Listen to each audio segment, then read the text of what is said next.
الحمد لله رب العالمين، والصلاة والسلام على أشرف الأنبياء والمرسلين محمد بن عبد الله الأمين وعلى آله وصحبه أجمعين. أما بعد، فأعوذ بالله من الشيطان الرجيم. بسم الله الرحمن الرحيم. اقرأ باسم ربك الذي خلق. وقال: وَلَن تَجِدَ لِسُنَّةِ اللَّهِ تَبْدِيلًا. اس اسٹیج پہ جلوہ افروز عالی مقام علماء کرام، شورائے اعظام اور باہر سے تشریف فرما مہمانان اعظام، یقیناً ابھی بڑی بڑی شخصیت باقی ہیں. میں صرف آپ کے سامنے حاضری درج کرانے کے لیے آ گیا ہوں. اور اگر یہ دیکھا جائے کہ آج جس مدرسے میں یہ پروگرام ہو رہا ہے، اس مدرسے کے اساتذے خود میں ہیرے جواہرات ہیں، لیکن اس کے باوجود میں مدرسہ کے ذمہ دارانوں اور گاؤں والوں کا بے پایہ ممنون و مشکور ہوں کہ انہوں نے مجھے بھی قبول کیا آج کے اس پروگرام کے لیے. تو میں نے ابھی قرآن مقدس کی ایک آیت کریمہ تلاوت کی، جو آیت نہیں، ایک پیغام ہے، ایک میسج ہے، ایک سندیش ہے. اور یہ وہ سندیش ہے جو سب سے پہلا سندیش ہے، پہلا پیغام، پہلا سندیش، پہلا میسج آف گاڈ، یہ لارڈ کا، گاڈ کا، ایشور کا، پرمیشور کا، کریٹر کا، سسٹینر کا، اس نے جس نے اس پوری دنیا کی وجود بخشی، جس نے اس پوری دنیا کی تخلیق کی، یہ اس کا پیغام اس آیت میں، اور اس کی نصیحت اس آیت میں، اس کا آرڈر اس آیت میں، اور یہ آرڈر پوری امت مسلمہ سے ہے. اس نے صاف کہہ دیا: اقرأ باسم ربک الذی خلق. پڑھو اپنے رب کے نام سے جس نے تم کو پیدا کیا، پوری دنیا کو پیدا کیا. اور یہ وہی اس وقت نازل ہوئی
کہ وہ امت مسلمہ، وہ مسلمان جن کو سب سے پہلے کہا گیا تھا اقرأ باسم ربک الذی خلق، آج جب ریشیو نکالا جاتا ہے، پرسنٹیج نکالا جاتا ہے، تو سب سے کم تر پرسنٹیج ان مسلموں کا آتا ہے، وہ مسلمانوں کا آتا ہے جن کو سب سے پہلے کہا گیا تھا اقرأ باسم ربک الذی خلق، جبکہ چاہیے تو یہ تھا کہ جن کو سب سے پہلے اس اللہ نے ایجوکیشن کا میسج اور پیغام دیا، انہیں ہر میدان میں ایجوکیشن کا ٹیچر ہونا چاہیے تھا، ایجوکیشن کا اساتذہ ہونا چاہیے تھا، ایجوکیشن کے ماہرین ہونے چاہیے تھے، ایجوکیشن کے کالجز، ایجوکیشن کے اسکول، ایجوکیشن کے مدارس، ان کے زیر نگرانی چلتی، اور پھر تمام مذہبوں ملل کے ماننے والے، تمام قوم کے ماننے والے ایجوکیشن کے تعلق سے مسائل پوچھتے، راستے میں پوچھتے اور پوچھتے اور کہتے اے مسلمانوں، اے قرآن کے ماننے والوں، اے حدیث کے ماننے والوں اور سورہ علق کے ماننے والوں، بتاؤ رب نے ایجوکیشن کے تعلق سے پہلا پیغام کیا دیا تھا، پہلا سندیش کیا دیا تھا، تمہارے پاس رب نے تمہیں پیغام دیا تھا، لیکن افسوس کے ساتھ کہنا پڑتا ہے کہ آج پوری دنیا میں ایجوکیشن فیلڈ میں پیچھے ہم ہیں، سب سے پیچھے ہیں، اس لیے آج اس اسٹیج سے میں پیغام یہ دوں گا، ایک مسلمان یہ پیغام لے کے جائے کہ آج ہی روٹی کھائے چل سکتا ہے، لیکن جہالت اور ظلمت تاریخی اس کے گھر میں پلے یہ نہیں چل سکتا ہے، وہ فاقے پہ فاقہ کرے یہ چل سکتا ہے، لیکن ایک لمحے کے لیے، ایک سیکنڈ کے لیے یہ منظور نہیں ہوگا کہ اس کے بچے چل رہے ہیں، اس کے بچے اجڑ رہے ہیں، اس کے بچے جہالت میں، ظلمت میں، اگنورینس میں ہیں، یہ نہیں چل سکتا ہے۔ اس مسلمان پہ جس کو پہلی وحی اقرأ باسم ربک الذی خلق سے دی گئی، اس کے بعد سے جاہل رہے، یہ نہیں ہو سکتا ہے، اس لیے ضرورت اس بات کی ہے کہ ایجوکیشن کے فیلڈ کو اختیار کیجیے، اور جو ایجوکیشن کے اڈے ہیں مدارس ہو ان کو مضبوط کیجیے، ان کے لیے شیشہ پھیلائی ہوئی دیوار اور عالی نظام بن جائیے، اس مدرسہ نور الہدیٰ قضیائی کے لیے آپ لوگ بن جائیے، ان کے لیے عالی دیوار بن جائیے، اور ان کے لیے معاون و مددگار بن جائیے، ان کے اساتذہ سے محبت کیجیے، یہاں کے در و دیوار سے محبت کیجیے، اگر شکر و شکایت کمپلین ہو آپ کو تو یہاں کے آفس میں آئیے اور یہاں کمپلین کیجیے، لیکن یہ کیوں نہیں ہو سکتا کہ وہ پہلی وحی جیسے آپ نے آپ کو دی اس کا تذکرہ آپ ادھر ادھر کرتے رہیں، یہ نہیں ہو سکتا ہے۔ اور میں یہ بتا دینا چاہوں کہ مدارس کیا ہیں، اسکول کیا ہیں، آج دنیا کے نظر میں یہ ظاہر ہو چکا ہے کہ اسکول وہ ہوتے ہیں، کالجز وہ ہوتے ہیں، یونیورسٹیز وہ ہوتے ہیں جو یونیورسٹی، اسکول، کالجز وکیل دیتے ہیں، ڈاکٹرز دیتے ہیں، اور پروفیسر، تھنکر، پائلٹ، گریجویٹ دیتے ہیں، لیکن یہ وہ مدارس ہیں جو سفارشی دیتے ہیں، اور آپ دل پہ ہاتھ رکھ کے سوچیے گا، ریئلائزنگ کیجیے گا کہ وکیل کی ضرورت کب پڑتی ہے، کس وقت پڑتی ہے، کسے پڑتی ہے، وکیل کی ضرورت ہر کسی کو نہیں پڑتی ہے، کسی کو پڑتی ہے، لیکن مدارس کے سفارشی کی ضرورت ہر کسی کو پڑتی ہے، اور وکیل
سیاسی لیڈران کے پاس جاتے ہیں اور ان سے کہتے ہیں آپ سفارش کیجئے، آپ کی سفارش قبول کی جائے گی، آپ کی سفارش ایکسپٹ کی جائے گی. لہذا وہ سفارش کرتا ہے جس سے اس کی سزا یا تو ختم ہو جاتی ہے یا تو آپ کو معاف ہو جاتی ہے. اسی طریقے سے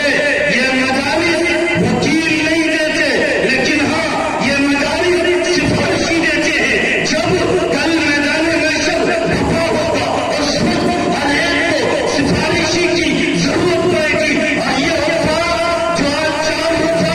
مدرسہ نور ہوگا قضیائی نے دیا ہے، یہ وہی سفارشی ہے. جب یہ وکیل تھک جائیں گے، مقدمہ ہار جائیں گے، ان کی شکست ہو جائے گی، یہ سفارشی کھڑے ہوں گے اور رب کے حضور میں ہر ایک کی سفارش کرتے چلے جائیں گے. اس لیے میں آج آپ سے ریکویسٹ کرتا ہوں، اگر آپ کے 4 بچے ہیں تو 4 بچوں میں سے اگر آپ چاہتے ہیں تو 3 بچوں کو وکیل بنائیے، ڈاکٹر بنائیے، پروفیسر بنائیے، انجینئر بنائیے، پائلٹ اور گریجویٹ بنائیے، جو بنانا ہو بنا لیجیے. لیکن یہ مدارس والے آپ سے کہتے ہیں کہ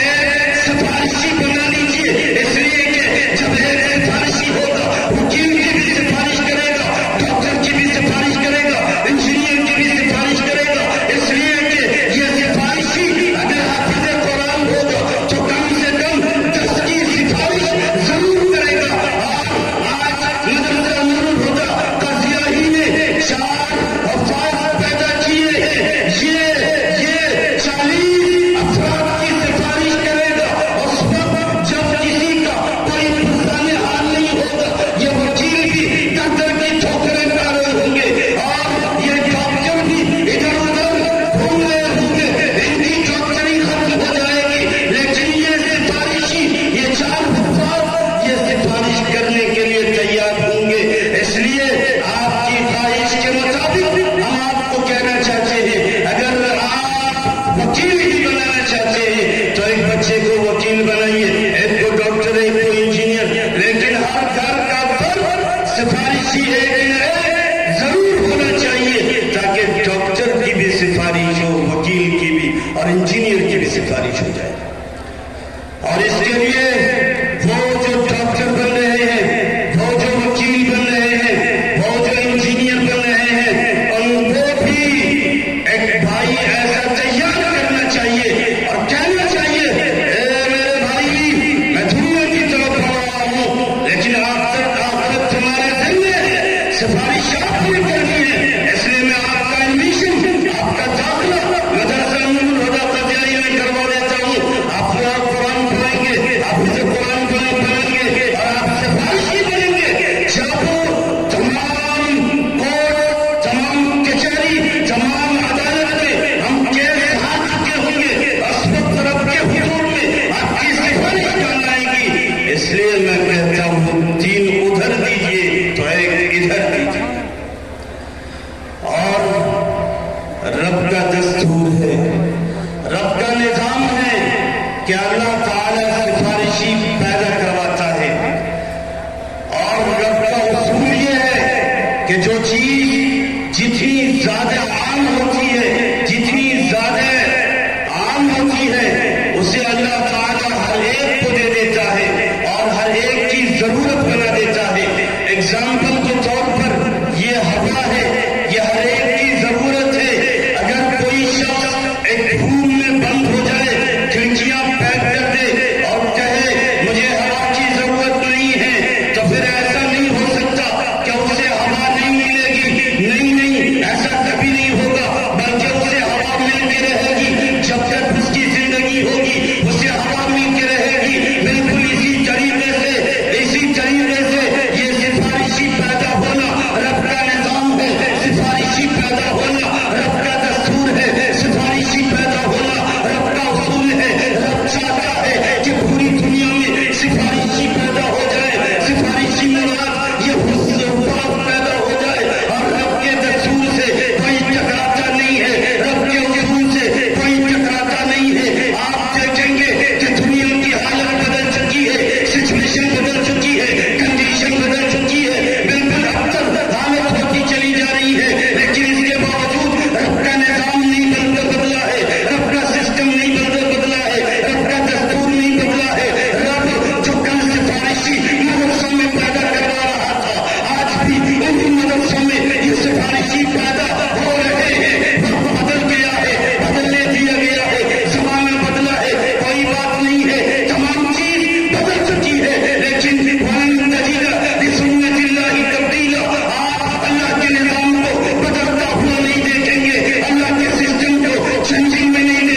کہ بڑی بڑی طاقتوں نے رب کے اصول سے ٹکرانے کی کوشش کی ہے،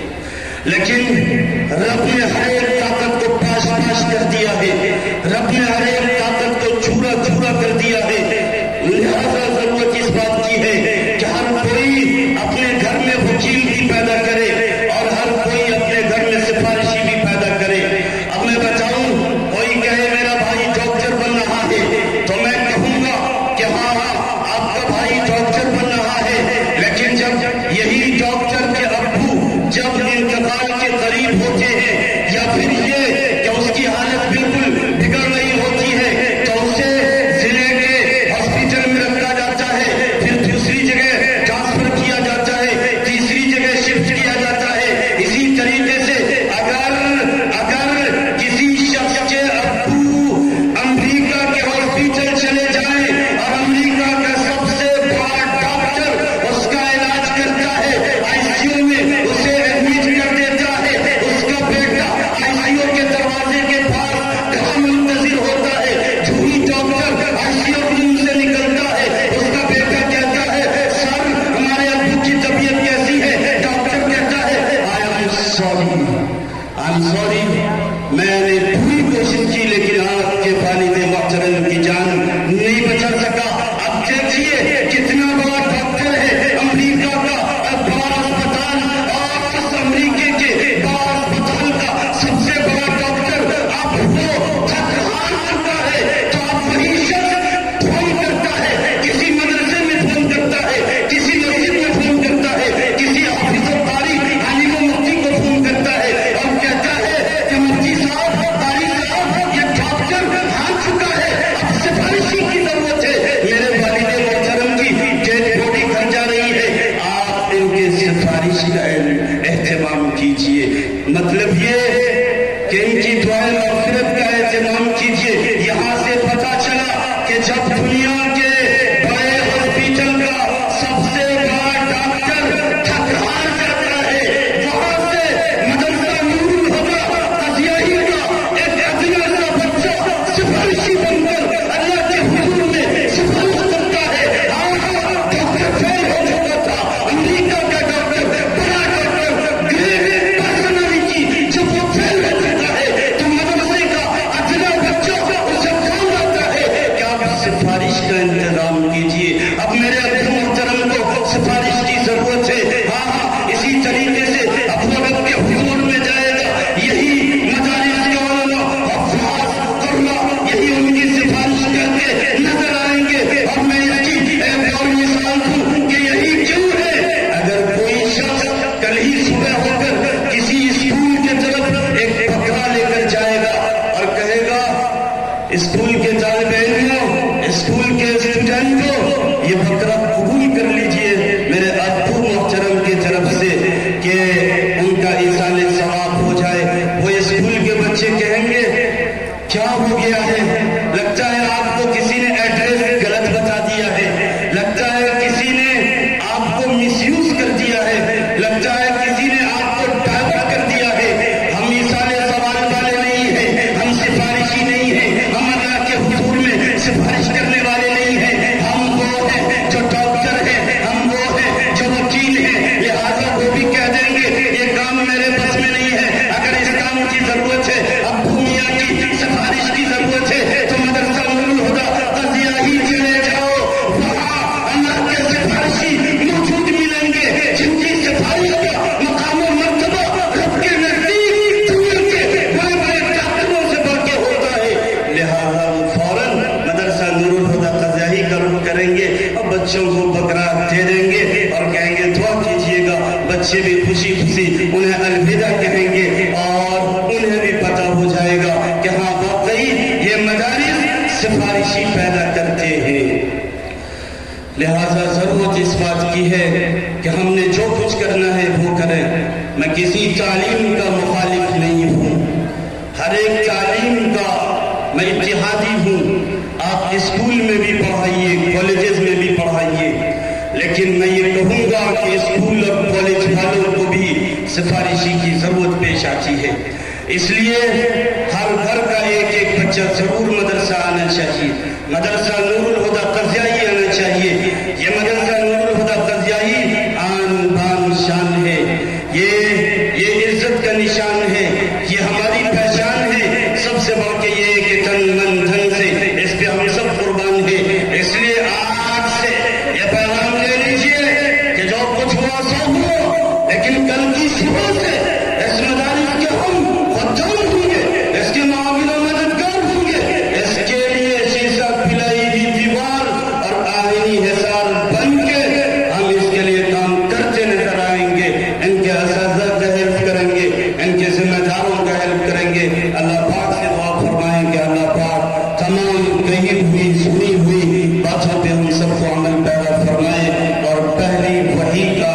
صحیح مقصد ہمیں سکھا دے. آمین.